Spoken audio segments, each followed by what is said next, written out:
क्योंकि देखिए जब हम गांव में जाते हैं तो हमारे बड़े बुजुर्ग तो नीचे बैठते हैं और जब ब्राह्मण का छोटा से छोटा बच्चा भी आकर हमारे बुजुर्गों के ऊपर वो कुर्सी पर बैठे या खटिया पर बैठ जाता है आकर। ब्राह्मण पंडित अगर उनके मेरी सहेलियां भी हैं उनके आगे मैं ये बात चला दूं तो वह यही बस कहती हैं, हाँ तू तो बाबा साहब को मानती है, तू ऐसी है वैसी है, दलित है, ये है वो है, ऐसा मुझसे सब कहते हैं। मैंने यह सीख ली है कि चाहे कितना भी कष्ट हो जाए पर हमें हार नहीं माननी चाहिए, संघर्ष करता रहना चाहिए, एक ना एक दिन हमें सफलता जरूर मिलेगी। कभी बोलन कि तुझको मनाई थी पाबंदी सुनने पे लगाई, और आज ऊंचे तखत पर गरजना, आज ऊंचे तखत पर गरजना, बता किसकी बदौलत मिला है।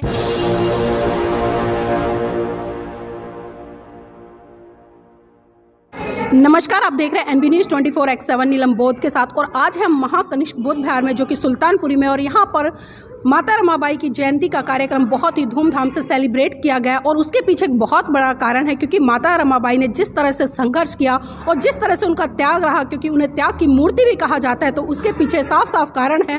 अगर माता रमाबाई का त्याग ना होता तो डॉक्टर अम्बेडकर ना होते, और डॉक्टर अम्बेडकर ना होते तो इस देश का संविधान ना होता, और इस देश का संविधान ना होता तो इस देश की तमाम उन महिलाओं को जो कि कहीं ना कहीं मनुवाद की गुलामी में जकड़ी हुई थी, उन्हें आज़ादी के द्वार खोलकर शिक्षा के स्तर देकर आज राष्ट्रपति बनने का भी मौका नहीं मिलता।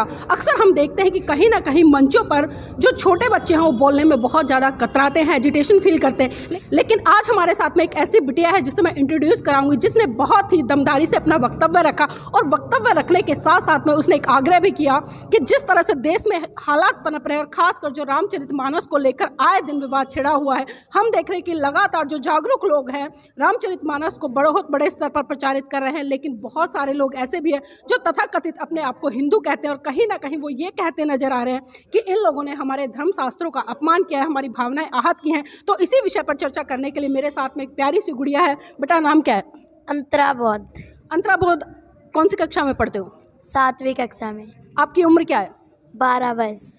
अंतरा बौद्ध, आज जिस तरह से हम देख रहे हैं कि रामचरितमानस को लेकर काफी बवाल मचा हुआ है, तो आप किस तरह से देखती हैं? मैं यह देखती हूँ जैसा कि स्वामी प्रसाद मौर्य जी ने एक मंच पर, रामायण उनकी ही है, सब कुछ उनका ही है, पर स्वामी प्रसाद मौर्य जी ने अपने मुखार विंद से यह कह दिया कि उनके कुछ चौपाई थी, तो स्वामी प्रसाद मौर्य जी ने अपने मुख से कह दी, तो ब्राह्मणों को बहुत बुरी लग गई। और एक बाबा कह रहा है कि हम तलवार लेके तैयार हैं, अगर मिल जाए तो सिर काट देंगे। इतनी हिम्मत हो गई उस बाबा की। आप जिस स्वामी प्रसाद मौर्य जी की बात करें तो जानना चाहूंगी ऐसी कौन सी स्टेटमेंट कही है उन्होंने, कौन सी बात कही है जिसके कारण जो हिंदू संत है उसने यहाँ तक कह डाला कि हम जुबान काट देंगे? ढोल गवार पशु शूद्र और नारी, यह सभी ताड़क अधिकारी। तो देखिए, इस बच्ची को पता है कि जिस चौपाई को लेकर जो कि रामायण के सुंदर कांड में लिखी हुई है और तुलसीदास जी ने लिखी हुई है, और इसी चौपाई को लेकर आज हम देख रहे हैं कि तथाकथित हिंदू लोग अपनी अपनी स्टेटमेंट दे रहे हैं। और खासकर जो गीता प्रकाशन है उसने तो लाखों पुस्तकें प्रकाशित कर दी थी, और उन्होंने जो ताड़न शब्द है उसका जो अर्थ है वो शिक्षा से जोड़ दिया है। तो बेटा मैं जानना चाहूँगी, जिस तरह से आज जो देश में माहौल बना हुआ है और आप महिला हैं, तो किस तरह का भारत चाहते हैं अपने लिए? हम चाहते हैं कि पूरे भारत हमारे देश में सभी एक समान रहें, कोई ऊंचा नीचा ना हो, किसी में भेदभाव ना हो। ये जात पात है, जो इतनी जात पात में भारत फैला हुआ है, ये सभी एक समान हो जाएं। आपको किस तरह से लग रहा है कि भारत देश में जाति व्यवस्था है? क्योंकि देखिए जब हम गांव में जाते हैं तो हमारे बड़े बुजुर्ग तो नीचे बैठते हैं और जब ब्राह्मण का छोटा से छोटा बच्चा भी आकर हमारे बुजुर्गों के ऊपर वो कुर्सी पर बैठे या खटिया पर बैठ जाता है आकर। तो जब गांव जाते हैं इस तरह की व्यवस्था देखते हैं तो आप उसका विरोध नहीं करते? विरोध करते हैं, पर बड़े बुजुर्ग हैं जो मुझ पे ही चिल्लाते हैं। वो मतलब आपके विरोध करने पर आपको ही चिल्लाते हैं, ऐसा क्यों बेटा? हाँ, ये सब दबाव है। किसका दबाव मानते हो? ये ब्राह्मणों का दबाव ही मैं तो मानूंगी। लेकिन आप आज दिल्ली जैसे शहर में रह रहे हैं, यहाँ शिक्षा भी ले रहे हैं, तो आपको क्या लगता है कि शिक्षा लेकर कितना बड़ा बदलाव हो सकता है? शिक्षा लेकर जब हम शिक्षित हो जाएंगे तो अपनी बात को सभी के बीच में रख सकते हैं। दीदी, अगर आपने शिक्षा की बात की है तो मैं एक गाना सुनाना चाहूँगी। जी जरूर बेटा। चाहे कितनी हो मजबूरी, है शिक्षा बहुत जरूरी, मिलकर संकल्प उठाओ, बेटा हो चाहे हो बेटी, मेहनत कर खूब पढ़ाओ पढ़ाओ। चाहे कितनी हो मजबूरी, है शिक्षा बहुत जरूरी। और बिन शिक्षा के ओ मेरी बहनों,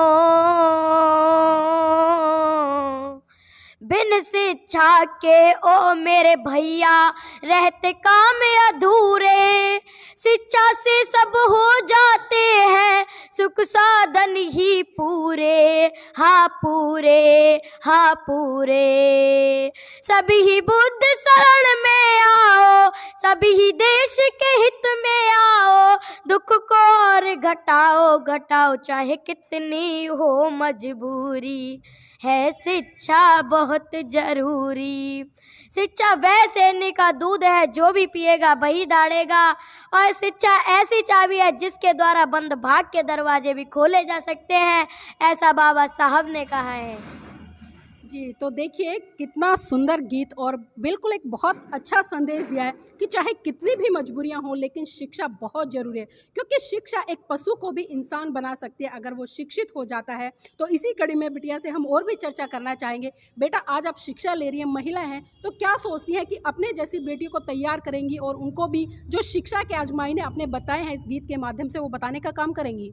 हाँ बिल्कुल, पर अभी कोई मेरी बात सुनने को तैयार नहीं है। क्यों नहीं? आप इतना अच्छा बोलती हैं, इतना अच्छा गाती हैं, इतनी अच्छी बातें करती हैं, तो क्यों तैयार नहीं हैं?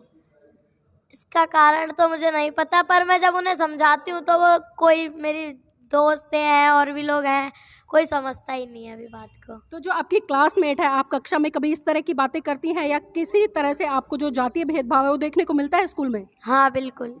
किस तरह का भेदभाव? देखिए, जो कि वो लोग हैं ना ब्राह्मण पंडित, अगर उनके मेरी सहेलियां भी हैं, उनके आगे मैं ये बात चला दूँ तो वह यही बस कहती हैं, हाँ तू तो बाबा साहब को मानती है, तू ऐसी है वैसी है, दलित है, ये है वो है, ऐसा मुझसे सब कहते हैं। तो मतलब कभी आपने उनसे सवाल नहीं किया कि बाबा साहब ने सिर्फ दलितों के नहीं किया और बाबा साहब के बारे में वो जानते कितना है? वो जानते तो कुछ नहीं है, पर जब मैं उन्हें बताती हूँ फिर भी वो कुछ समझने को तैयार भी नहीं होते। तो देखिए कहीं ना कहीं बहुत बड़ी विडंबना है, खासकर मैं भारत देश की बात कर रही हूँ। इस देश में किसी भी महान पुरुष की योग्यता को उसकी जाति के आधार पर आंक कर उसको कम कर दिया जाता है। और जिस परम पूज्य बाबा साहब ने खासकर इस देश की तमाम महिलाओं के लिए, चाहे वो किसी भी क्षेत्र भाषा जाति की हैं, उनके लिए शिक्षा के द्वार खोले और उनको वो तमाम हक अधिकार दिए संविधान के माध्यम से, और यहाँ तक कि हिंदू कोड बिल के माध्यम से आज उन्हें पिता की संपत्ति में बराबर का अधिकार दिया जाता है। गर्भवती जब होती है तो उन्हें 6 महीने का मैटरनिटी रिलीफ दिया जाता है, उनको पेंशन दी जाती है, और भी तमाम तरह की सुविधाएं आज हिंदू कोड बिल और संविधान के माध्यम से महिलाओं को मिल रही हैं। लेकिन विडंबना है कि भारत देश की महिलाएं बाबा साहब को सिर्फ इसलिए नकार देती हैं कि वो आज जो लोग कहते हैं कि दलित जाति से आते हैं, वो छोटी जाति से आते हैं, तो धिक्कार है इस तरह की सोच पर। तो बेटा एक चीज़ और जानना चाहूँगी, खासकर बाबा साहब का बहुत अच्छा गीत सुनाते हैं, वो गीत और हमारे दर्शकों को सुनाएं। ये पैसा, ये विद्या, ये मंदिर, बता किसकी बदौलत मिला है। ये पैसा, ये विद्या, ये मंदिर, बता किसकी बदौलत मिला है। और देखिए बाबा साहब ने हमें क्या अधिकार दिलाया है। कभी बोलन कि तुझको मनाई थी, पाबंदी सुनने पे लगाई। कभी हम लोगों को बोलने की, किसी के भी सामने बोलने की हक नहीं था, और आज हम अपना खुद का प्रोग्राम करके खुद बोलते हैं। तो कहना है, कभी बोलन कि तुझको मनाई थी, पाबंदी सुनने पे लगाई। और आज आज ऊंचे तख्त पर गरजना, आज ऊंचे तख्त पर गरजना, बता किसकी बदौलत मिला है ये पैसा, ये विद्या, ये मंदिर, बता किसकी बदौलत मिला है। आप बहुत अच्छा सवाल कर रहे हैं कि जो दौलत है या शिक्षा है या मंदिर है, जो मंच पर आज महिलाएं गरजती हैं, वो किसकी बदौलत मिला है। तो बेटा मैं आपसे ही जानना चाहूँगी और हमारे दर्शक भी जानना चाहेंगे, आप खुद अपने मुख से बताएं कि किसकी बदौलत आज आप इतने अच्छे तरीके से अपनी बात को रख पा रही हैं। ये सभी अधिकार हमें संविधान के रचयिता, हम सभी के मसीहा, दलितों के मसीहा और सभी के मसीहा डॉक्टर भीमराव अंबेडकर जी की बदौलत है। आज माता रमाबाई की यहाँ पर जयंती सेलिब्रेट की गई है, बहुत ही अच्छा कार्यक्रम हुआ है। तो इनके जीवन से और इनके संघर्ष से, इनके त्याग से आपने क्या सीख ली? मैंने यह सीख ली है कि चाहे कितना भी कष्ट हो जाए पर हमें हार नहीं माननी चाहिए, संघर्ष करता रहना चाहिए, एक ना एक दिन हमें सफलता ज़रूर मिलेगी। तो देखिए बहुत खूब इस बच्ची ने कहा है। वास्तव में इस तरह की जब बेटियां मिलती हैं तो दिल कहीं ना कहीं खुशी से गदगद हो जाता है। और इतने अच्छे सवाल जो इससे किए गए, उन सवालों का उतनी ही खूबसूरती से इन्होंने जवाब दिया है। और माता रमाबाई के जन्मदिन पर जिस तरह से इन्होंने सीख लिया कि चाहे कितनी ही कठिनाइयाँ जीवन में क्यों ना आए, लेकिन हमें लगातार आगे बढ़ते जाना है। तो ये संदेश तमाम उन देश की महिलाओं के लिए जो आज तमाम संसाधन होने के बावजूद भी कहीं ना कहीं हथियार डाल देती हैं और हताश होकर घरों में बैठ जाती हैं। लेकिन सीखे इस छोटी सी बच्ची से कि इसके जो हौसले हैं, मात्र छोटी सी उम्र है, 7th क्लास में पढ़ती है, लेकिन उसके बावजूद भी जो एक क्रांति इसके विचारों में दिख रही है, इसकी भावनाओं में दिख रही है और इसके वक्तव्य में हम लोगों ने सुनी, वास्तव में बहुत ही खुशी की अनुभूति होती है।